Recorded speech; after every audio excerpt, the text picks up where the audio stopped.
The Holocene has ended. What we do now and in the next few years will profoundly affect the next few thousand years.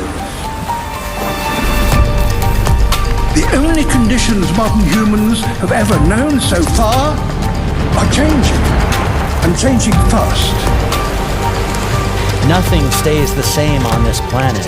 Everything changes. The Earth is going into one of these jumps, and you don't know what is going to be on the other side of those jumps. The Earth is always jumping.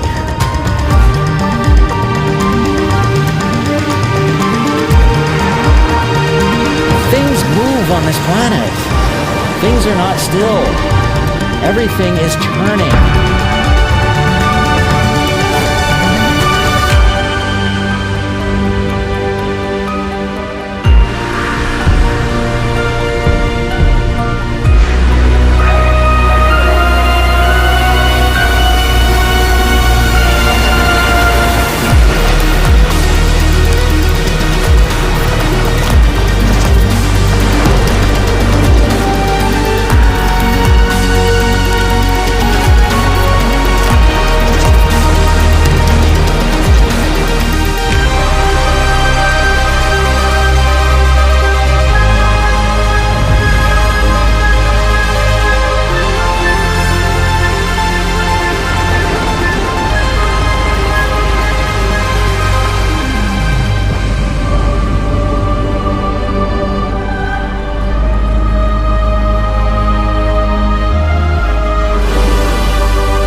As it begins to run out of fuel, the sun won't simply fade away to nothing. Its core will collapse, and the extra heat this generates will cause its outer layers to expand.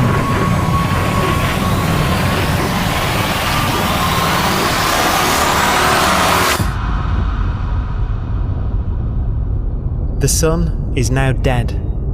It remains slowly cooling in the freezing temperatures of deep space.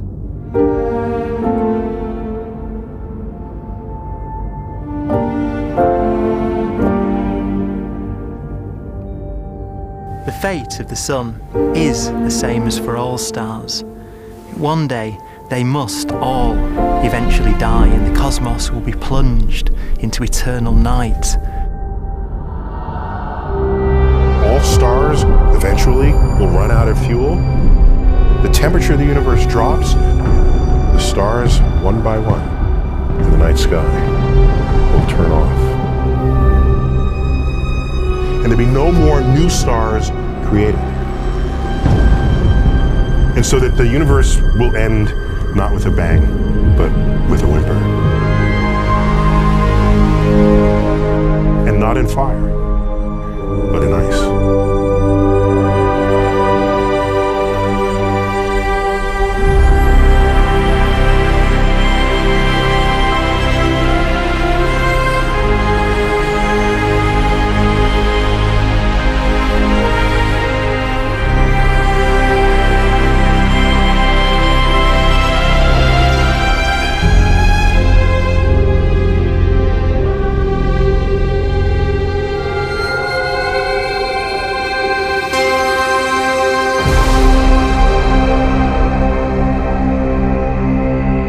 With no fuel left to burn, a white dwarf's faint glow comes from the last residual heat from its extinguished furnace.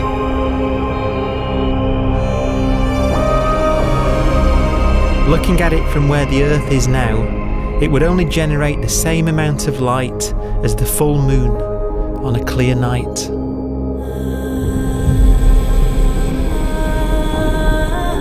The faint glow of white dwarfs will provide the only illumination in a dark and empty void littered with dead stars and black holes.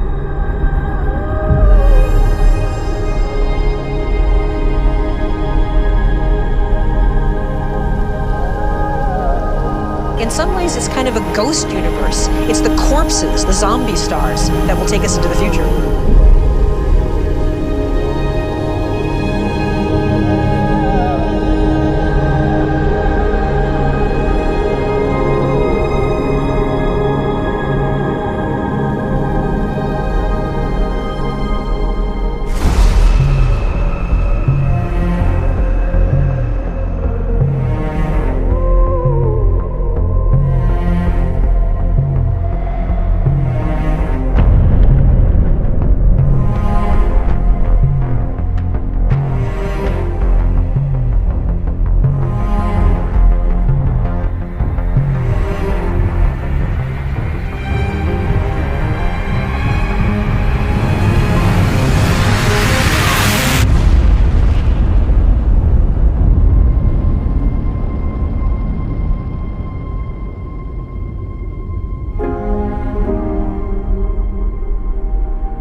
A black dwarf will be the final fate of those last stars, white dwarfs that have become so cold that they barely emit any more heat or light.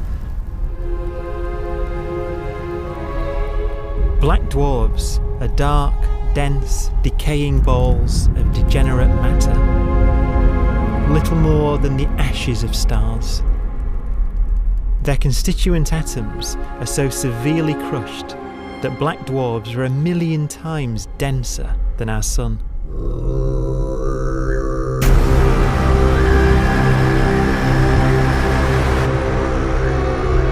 Stars take so long to reach this point, we believe there are currently no black dwarfs in the universe.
We have a pace of life that's based on really the energy available to us now.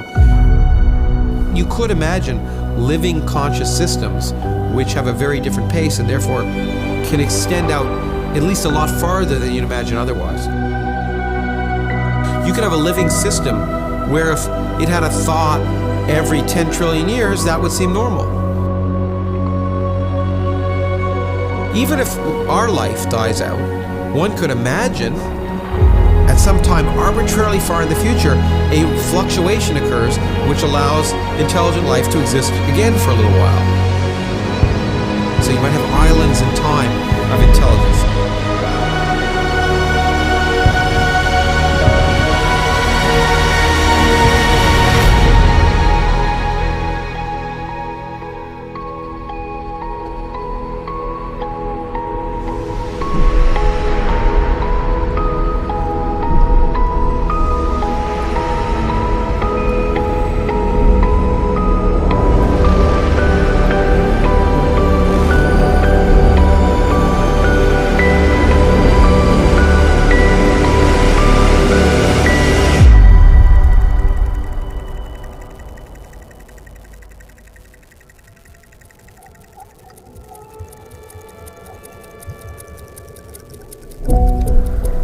Proton, one of the fundamental building blocks of atomic matter, of what makes us up, can just spontaneously fall apart. Any material that evades the pull of a black hole eventually dies away as its protons disintegrate.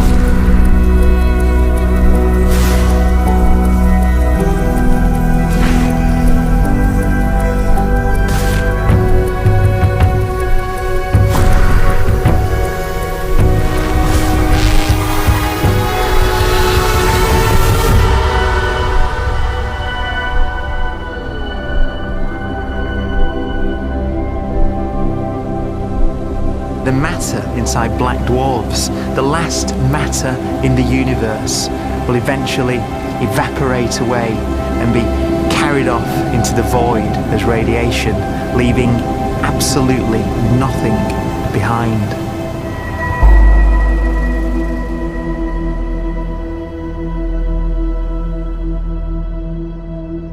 With the black dwarfs gone, there won't be a single atom of matter left. All that will remain of our once rich cosmos will be particles of light and black holes.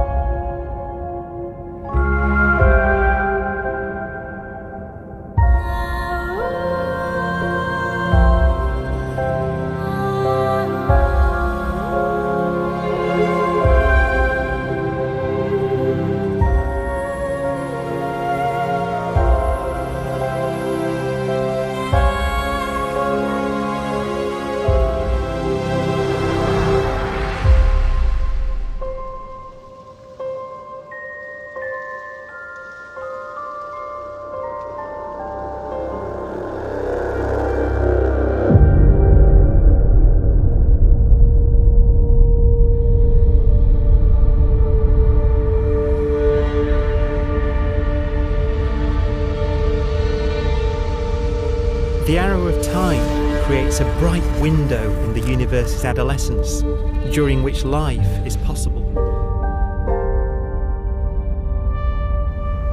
But it's a window that doesn't stay open for long. As a fraction of the lifespan of the universe, as measured from its beginning to the evaporation of the last black hole, life, as we know it, is only possible for 1,000th of a billion billion billionth billion billion billionth billion billion billionth of a percent.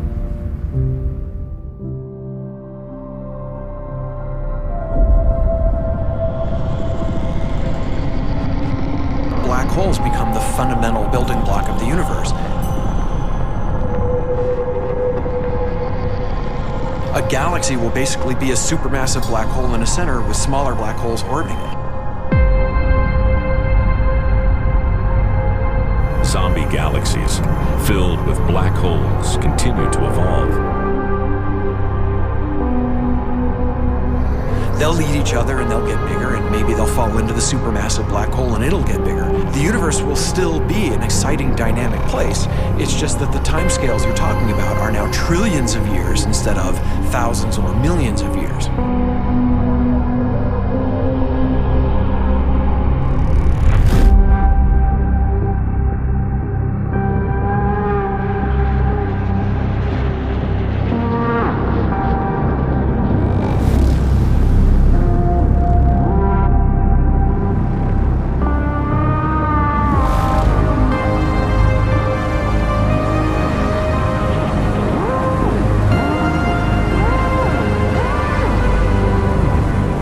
Black holes can bang on space-time like mallets on a drum.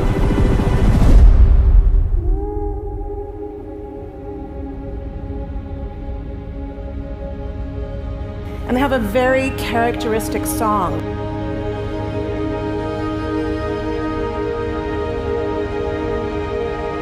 Imagine two black holes that have lived a long life together. At the end of their lives, they're going around each other, crossing thousands of kilometers in a fraction of a second. As they do so, they leave behind in their wake a ringing of space, an actual wave on space-time.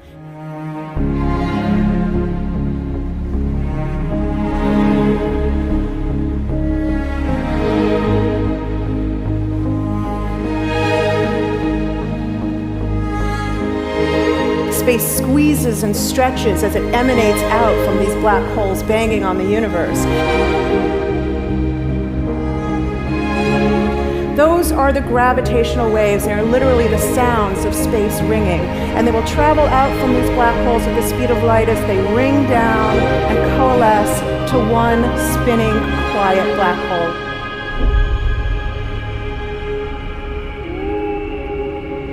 If you were standing near enough, your ear would resonate with the squeezing and stretching of space. You would literally hear the sound.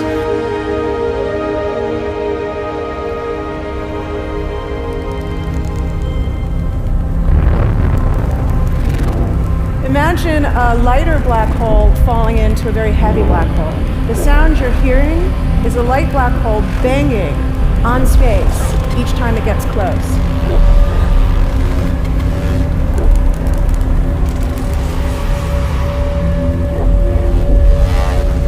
As it falls in, it gets faster and it gets louder.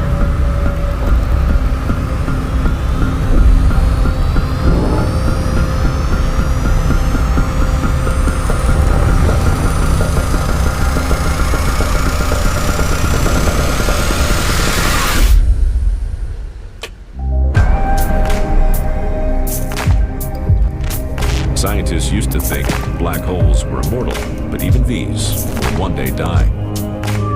Now we're talking about timescales of unimaginable length, quadrillions of years into the future. On that timescale, even the black holes begin to evaporate.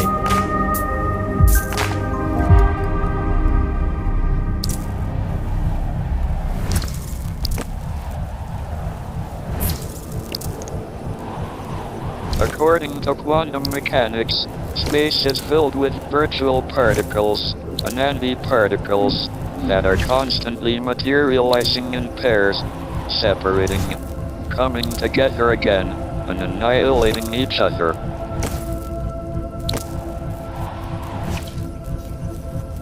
In the presence of a black hole, one member of a pair of virtual particles may fall into the hole, leaving the other member without a partner with which to annihilate. The forsaken particle appears to be radiation emitted by the black hole. And so, black holes are not eternal. They evaporate away at an increasing rate until they vanish in a gigantic explosion.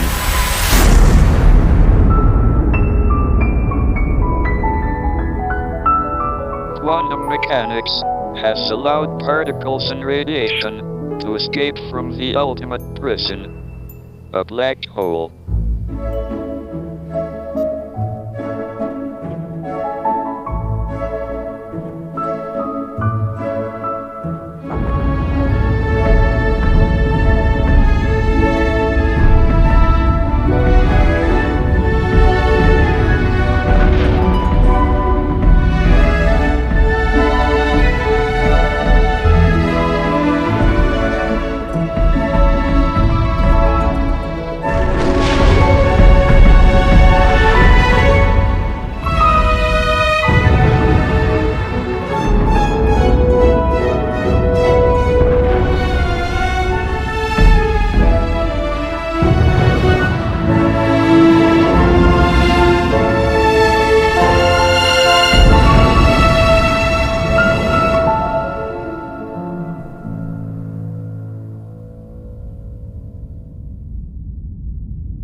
Philosophers and poets have asked the question, will the world end in fire or ice?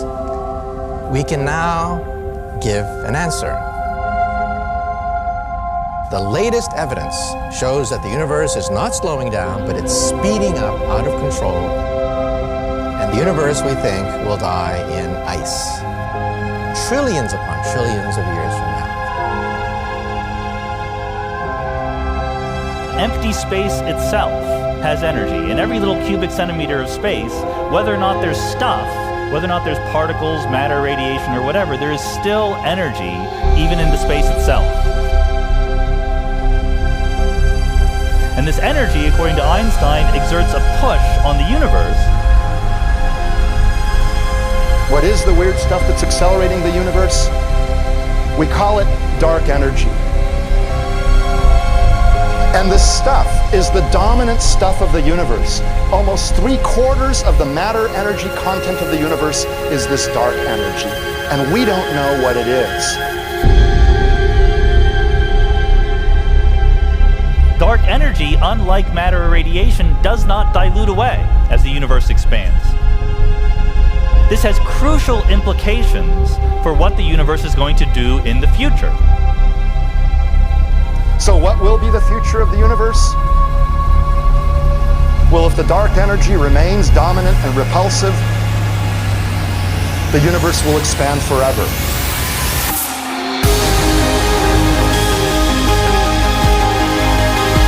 Faster and faster and faster with time. A runaway universe. 70% of the energy of the universe resides in empty space, and we don't understand why. But we do know what will happen. If that energy continues to be there, the universe will become cold and dark and empty. That's the future as it might be. We don't know because we don't yet understand the nature of dark energy. Until we do, we won't know the future. We won't even understand our own origins, and that's why we want to know and study this subject.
Forecast does seem to be for an ever colder, ever emptier universe.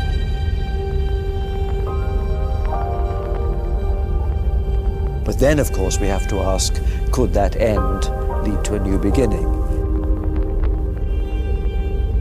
And there are ideas whereby what actually is the end of our universe could in some sense be linked to the beginning of a new one.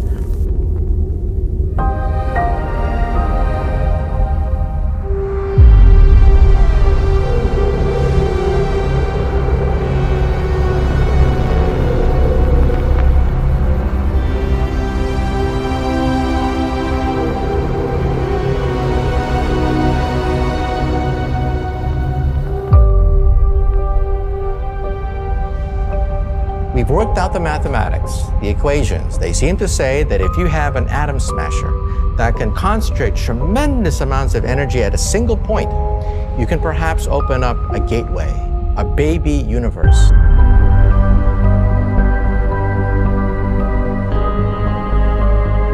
Facing the death of everything there is, this perhaps is their only possibility of escape.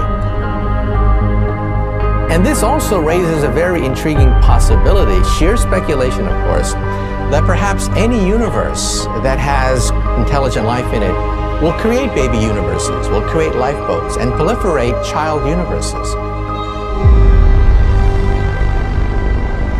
So an evolution may take among universes in the multiverse. Survival of the fittest may take place. So those universes which do not have intelligent life are infertile. They have no children. But those universes that have mild temperatures, stars like us, would create civilizations that could open up child universes, and they would then proliferate.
After an unimaginable length of time, even the black holes will have evaporated, and the universe will be nothing but a sea of photons gradually tending towards the same temperature as the expansion of the universe cools them towards absolute zero.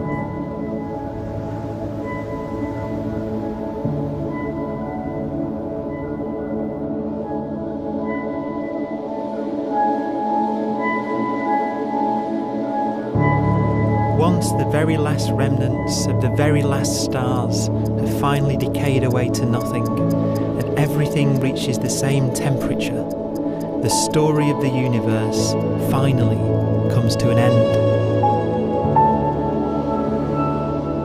For the first time in its life, the universe will be permanent and unchanging.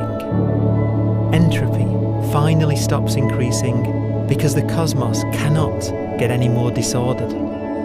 Nothing happens, and it keeps not happening forever.